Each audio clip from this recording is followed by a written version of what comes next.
How to remove your avatar on Snapchat. We believe that most of you have created an avatar on the Snapchat app. If you're tired of it or for any other reason want to remove it, this video is for you. Let me show you how quickly and easily you can remove your avatar on Snapchat. Open the Snapchat app on your phone. Then go to your profile by clicking on the profile icon in the top left corner. In the top right corner, find the Settings button and click on it. Among the various fields, open Bitmoji.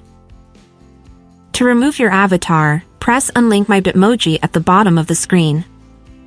A window will open with a notification that by deleting the avatar, you will permanently lose the avatar and all items saved in My Closet.